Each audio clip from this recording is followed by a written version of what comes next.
نموذج المشرکین، مشرکین کا نمونہ۔ وَإِن كُنْتَ غَيْرَ مُهْتَدٍ فِي تَصْوِيرِ حَالِ الْمُشْرِكِينَ وَعَقَائِدِهِمْ وَأَعْمَالِهِمْ فَانظُرْ إِلَى حَالِ الْمُحْتَرِفِينَ مِنْ أَهْلِ عَصْرِنَا۔ یہاں سے شاہ صاحب رحمۃ اللہ تعالی علیہ فرماتے ہیں وَإِن كُنْتَ غَيْرَ مُهْتَدٍ، اگر تو نے راہ نہیں پائی، فی تصویر حال المشرکین، مشرکین کے حالات کی تصویر میں،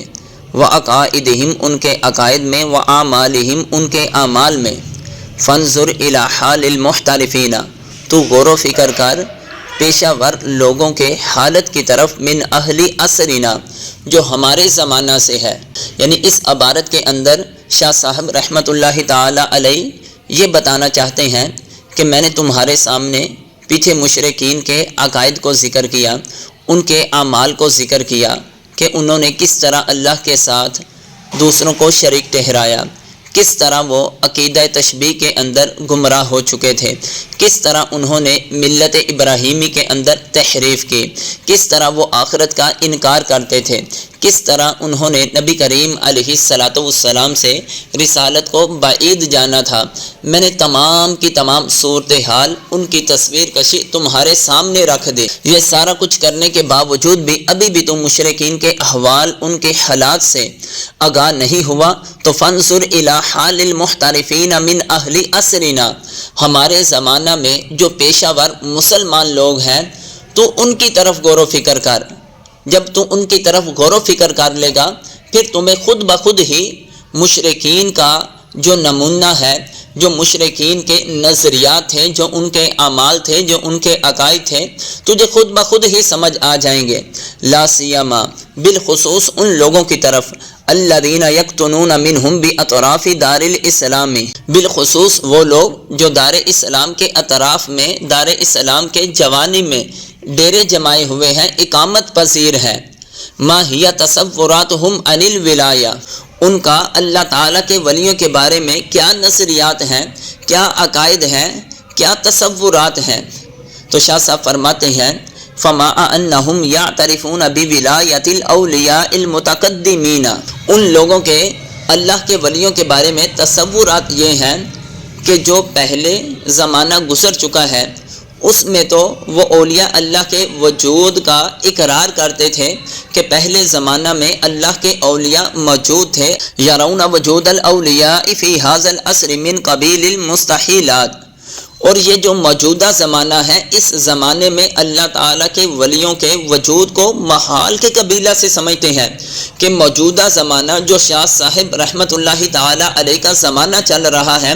اس زمانے میں اللہ تعالیٰ کے ولیوں کا وجود اس روئے زمین پر ہونا یہ محال ہے۔ اللہ کا ولی اس روئے زمین پر کوئی موجود ہو سکتا ہی نہیں ہے۔ ان پیشہ ور لوگوں کے اللہ کے ولیوں کے بارے میں نظریات تھے۔ جب انہوں نے اللہ کے ولیوں کے بارے میں یہ نظریات رکھے تو پھر آگے کون کون سی خرابی کا انہیں ارتکاب کرنا پڑا۔ وَيَذْهَبُونَ إِلَى الْقُبُورِ وَالْعَتَبَاتِ، جو اولیاء متقدمین تھے پھر وہ ان کی قبروں کی طرف چلے گئے، والعتبات ان کے آستانوں کی طرف گئے۔ جب وہ ان کی قبروں کی طرف گئے، ان کے آستانوں کی طرف گئے، وَيَرْتَكِبُونَ أَنْوَاعًا مِنَ الشِّرْكِ، تو انہوں نے مختلف قسم کے شرک کا ادھر قبروں پہ جا کر، آستانوں پہ جا کر ارتکاب کیا۔ وَيَذْهَبُونَ إِلَى الْقُبُورِ وَالْعَتَبَاتِ وَيَرْتَكِبُونَ أَنْوَاعًا مِنَ الشِّرْكِ، وہ اللہ کے ولیوں کی قبروں کی طرف جانا اور آستانوں کی طرف جانا اور پھر ادھر جا کر شرک کے مختلف قسم کا ارتکاب کرنا، یہ شاہ صاحب رحمۃ اللہ تعالی علیہ کی کتاب کے اندر سازش کی گئی ہے۔ زبردستی اس عبارت کو شاہ صاحب کی طرف منسوب کیا گیا ہے۔ کیوں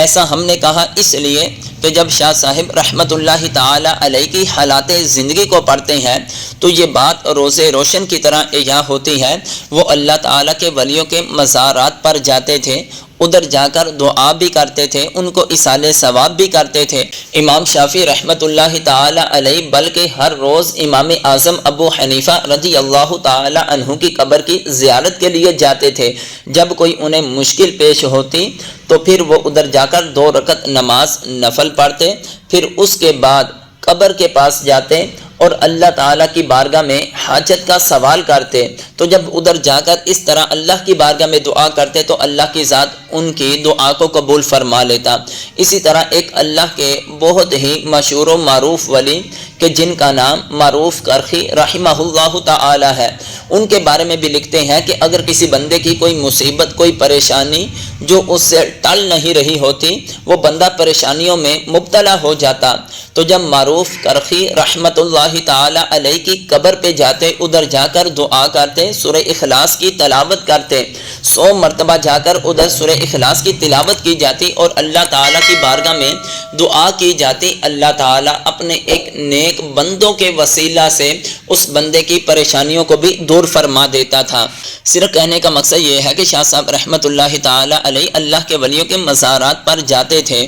اور ادھر اپنی عقیدت کا اظہار بھی کرتے تھے، تو پھر جب وہ خود عمل کرتے تھے تو پھر یہ عبارت کیسے لکھ سکتے ہیں وَيَذْهَبُونَ إِلَى الْقُبُورِ وَالْعَتَبَاتِ کہ وہ اللہ کے ولیوں کی قبروں کی طرف اور ان کے آستانوں کی طرف جاتے تھے اور ادھر جا کر شرک کی مختلف قسم کی انواع کو قائم کرتے تھے، ادھر ان کا ارتکاب کرتے تھے، سجدے کرتے تھے۔ یہ سراسر شاہ صاحب کے ساتھ ظلم کیا گیا ہے۔ وَكَيْفَ تَطَرَّقَ إِلَيْهِمْ التَّشْبِيهُ وَالتَّحْرِيفُ یہ تشبیہ اور تحریف نے ان مسلمانوں کی طرف راہ کیسے پالی۔ وَنَرَى طَبْقَ الْحَدِيثِ الصَّحِيحِ لَتَتَّبِعُنَّ سَنَنَ مَنْ كَانَ قَبْلَكُمْ نبی کریم علیہ السلام کی صحیح حدیث کے مطابق ہمارا یہ خیال ہے کہ جو نبی کریم علیہ السلام نے فرمایا لَتَتَّبِعُنَّ سَنَنَ مَنْ كَانَ قَبْلَكُمْ ضرور بضرور تم پیروی کرو گے، تم ان لوگوں کے نقش قدم پر چلو گے جو تم سے پہلے گزرے ہیں۔ تو نبی کریم علیہ السلام سے سوال کیا گیا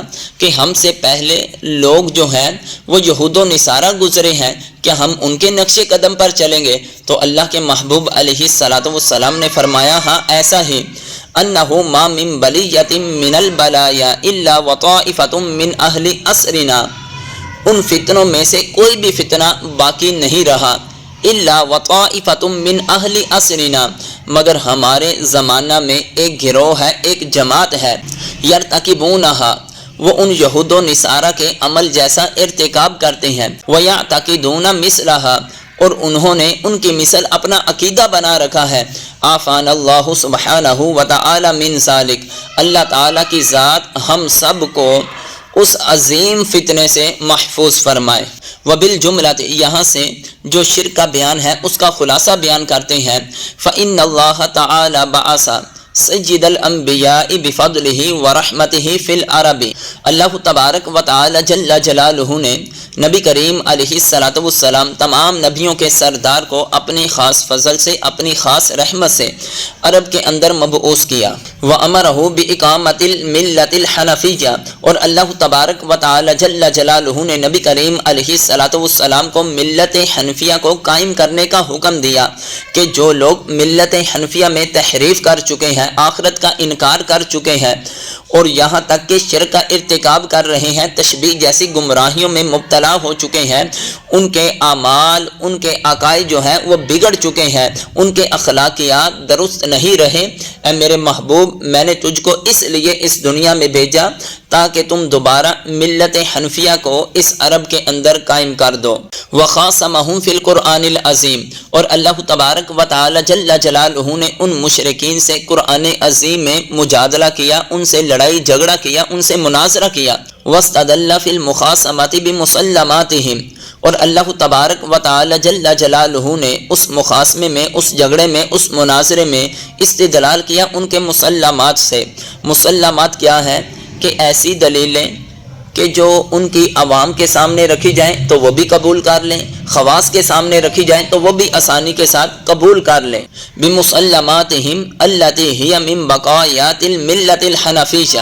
وہ کون سے مسلمات؟ وہ مسلمات جو ملت حنفیہ میں سے ابھی باقی تھے، جو حضرت ابراہیم علیہ السلام کی شریعت میں سے چیزیں تھیں،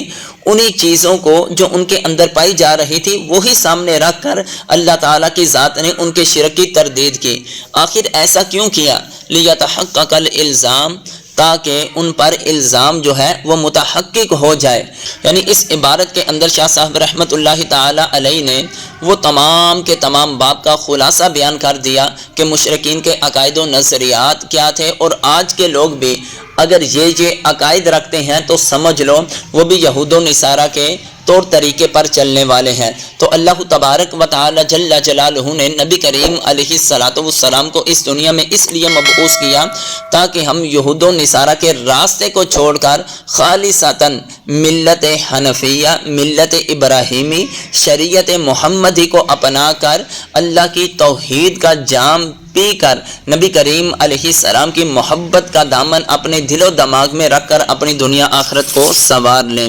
واللہ اعلم ورسولہ۔